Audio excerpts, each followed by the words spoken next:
ఓయ్, నిజం చెప్పాలంటే నేను నిన్ను పెళ్ళిలో చూసినప్పుడే నీకు పడిపోయా.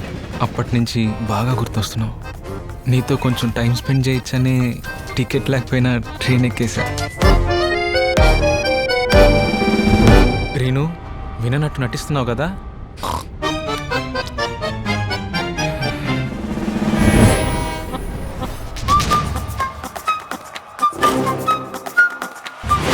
మీ తమ్ముడు కనిపిస్తాడు రా అందరికి. మూసుకో.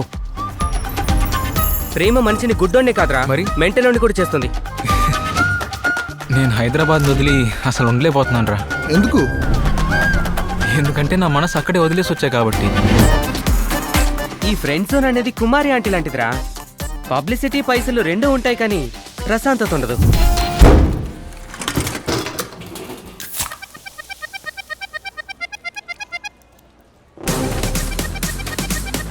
అరే అదొక పెద్ద ఐటమ్ రా. రే రే, నీ గర్ల్ ఫ్రెండ్ గురించి నేను తప్పుగా మాట్లాడితే నువ్వు ఊరుకుంటావా? గేట్ కోచింగ్ నీకు సెట్ అవుతురా, అది నీ మొహం చూస్తేనే అర్థమవుతుంది.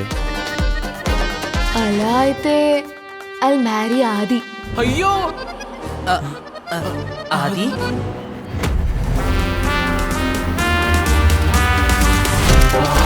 రీనుక్ వయసులో పెద్దోడు, తెలివైనవాడు, వెల్ సెటిల్డ్ అయిన వాడు కావాలి. ఇంకా ఐటీ ఫీల్డ్ అయి ఉండాలి. వాడు Hitec City IT employee. Acknowledgement EOD IM audible అని ఏదో ఒకటి చెప్పి నిన్ను ఓవర్టేక్ చేస్తాడు. అయిపోయింది కదా. ఇన్స్టాగ్రామ్ కోట ఒకటి చెప్పొచ్చు కదా, బాగా తగ్గిద్ది. ఏంటి? నీకు నాకన్నా మంచి అమ్మాయి దొరికిద్దని. అలాంటి కొటేషన్స్ ఏం లేవు. అందరికంటే నేనే మంచి అమ్మాయిని కాబట్టి.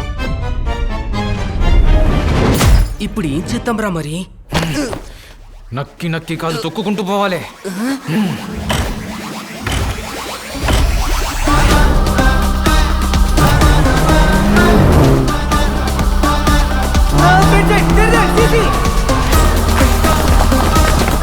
ఇంకా చాలా అప్పు వచ్చింది.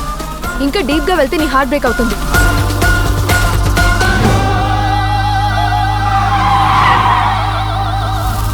అమీర్పేటలో అన్ని కోచింగ్స్ ఇస్తారుగా.